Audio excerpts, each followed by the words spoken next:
This is Zen and Thornton, Washington Sports Network, powered by Preps 365. We're here with, man, one of the, maybe the best coach in the nation, certainly in the state, Butch Goncharoff, Bellevue Wolverines. Coach, how you doing today? We thank you for taking time with us. How are things going? It's going good. It's a bit of a whirlwind. It's anytime you get this far and go through it, one day kind of rolls into the next and 1 week rolls into the next. You don't quite know where you're at or what time it is, but that's usually par for the course, and it's a grind, but we're hanging in there. Now, it's a busy time of year, and speaking of that, Thanksgiving coming up. You guys have been involved, obviously, in the football playoffs as long as I can remember. What's the difference in between this year and maybe years past? I don't know what I look at it differently. I think first of all, every year is different. That's the fun thing about high school. Kids come and go, and it's a new group every year, and you kind of start out with a hope to get back to the Tacoma Dome, and our road was interesting. We knew Peninsula was going to be tough. This is the third year in a row we've played them, and we're just excited to be back. It's an interesting group. We have great senior leadership.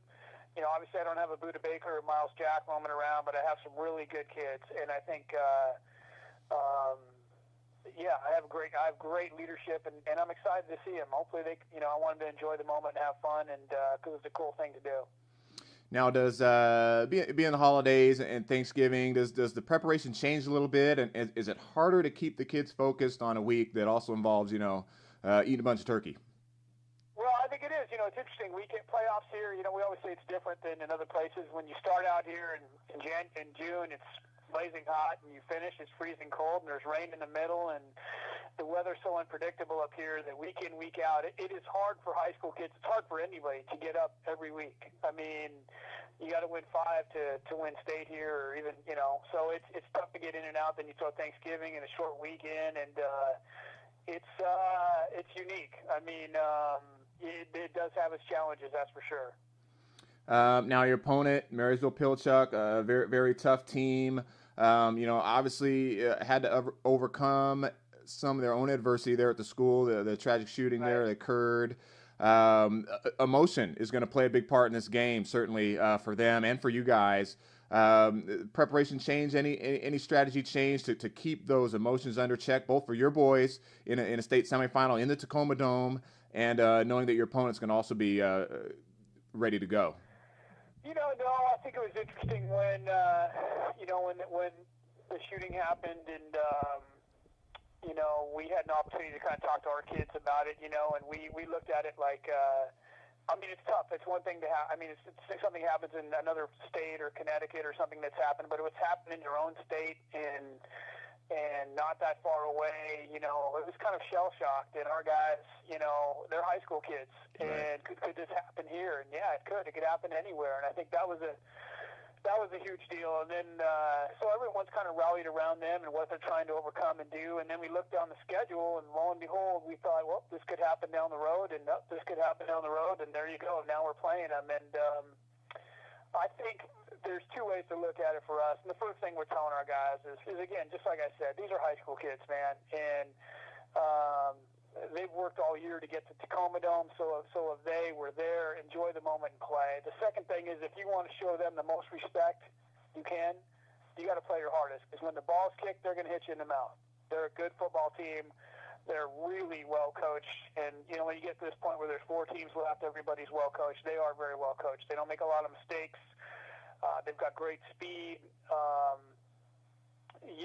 For us, if we don't decide to play, you know what I mean? I guess what I'm trying to say is, we're trying to honor them and respect them the best we can. We got to play as hard as we can. They want to play us when we're playing hardest at our best, and we want the same thing from anybody else. Right. So, now, you guys, don't face a lot of challenges, at least from the outside. I know you do internally and motivating the kids and just year in and year out, a new crop. But in terms of the final scores, there haven't been a lot of close ones, particularly in the state playoffs.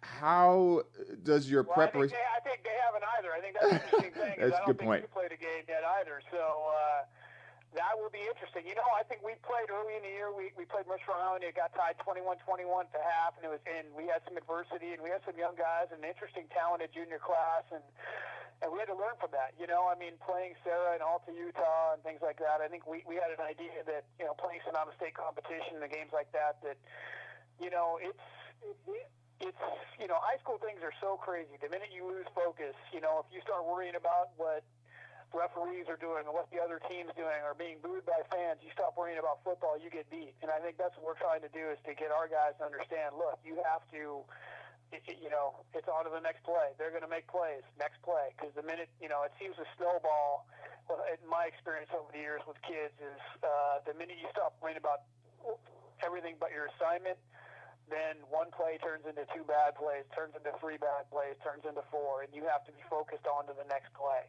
So, you know, I think that's a big thing. Yeah, and I think that's what's most amazing to me about your program is that consistency of the focus and certainly the preparation. I think the preparation gets overlooked. I know your kids work incredibly hard. Your coaches work incredibly hard.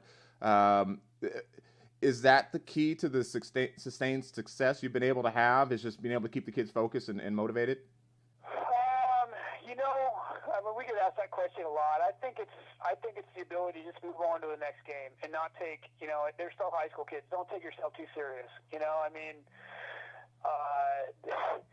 stay humble or you will be humbled, I guess. I don't know. I mean, we look at it like, you know, we try to put the next one to bed and on to the next one and not look too far ahead and not sit there. I mean, I don't ever talk about our win streak, because quite honestly, I think it's ridiculous. I mean, if we get to, there's only one win streak that ever mattered, and that's the 151 of De La Salle. Everything else is just okay. I mean, in my eyes, that's the way I look at it. So it's honestly never been brought up once. It's the opportunity to try to play and beat your ceiling every week, and that's hard to do. I mean, it's hard to maintain that level week in and week out. I mean, you see NFL teams, it's hard for professionals to do, and it's tough. I mean, I don't know what the answer of why we've been able to sustain it. We've had a lot of tough games, and we've been fortunate to come out of it. So who knows at this point? So I don't know. That was a terrible answer I just gave you. No, I think it was great, Coach. I didn't have one for you, man. But there you go. So. Hey, we'll take it. Your own motivation. Obviously, it's one thing to motivate the kids, but your motivation and motivation of your coaching staff. Is there an end point? I think maybe programs all around the state are hoping that maybe when Butch leaves, another 3A team will have a shot at a title. I say that kind of tongue in cheek, but your own motivation, Coach. What motivates you year in and year out, and how long do you see yourself remaining a high school coach at Bellevue in particular? First and foremost, I think I take every year differently, and I think that's what's fun is you have different kids, and you start out in spring and you look at them and go, well, first of all, what do these kids do well, and what do they not do well? I think that's always the kind of the thing that you look at is, you know, I don't ever try to, you know, force a round peg into a square hole. I mean, I look at what the strengths are of the kids and then try to, you know, and that impacts what we do offensively or defensively. And I think that's always kind of fun as a coach because now you're mixing and matching and then getting to know the kids. What's their ceiling level? I mean, how good could these guys be? What is their potential? And then trying to maximize that and then change things up every week. I think that part of it is, as a coach, you got to love that, building relationships and dealing with the kids. And a lot of the stuff that we do is not just football related. There's other things there. And so I think that one keeps me going every week. Never was in a state title. I mean, we don't ever sit there and go, oh, man, we got to win state or bust. I've never done that. I don't believe in that. I don't think you can judge kids that way. I mean, I think everyone else will judge you that way. Sure. I mean, if you worry about what other people think, you shouldn't be coaching sports at any level because, you know, people are going to criticize you even when you win. So, even more so maybe when you win. But, you know, I mean, it's and on a personal level, I just go year to year. I mean, I really do. I take it at the end of the year. You know, it's a grind. It's 14 games. I know, and some teams play 15 and 16.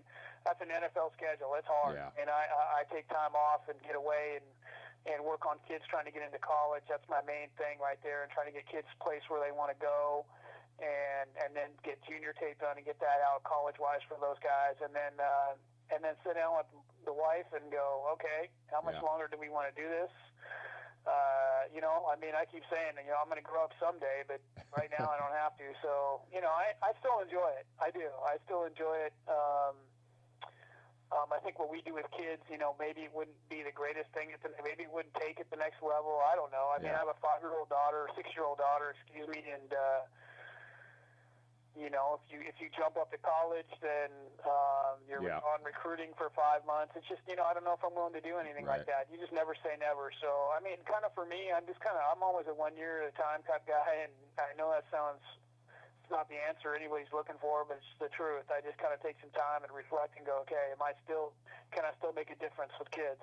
Forget about the football part of it, because I could go down and coach junior football, and I think we could teach fundamentals and basics and be okay. But are we still making a difference? And if we are, then we sit back and go, okay, what are we going to do? Do we want to do this again? That's really where it starts. Yeah. So, because as you get older, and especially if you had groups that have played, your stories get a little old.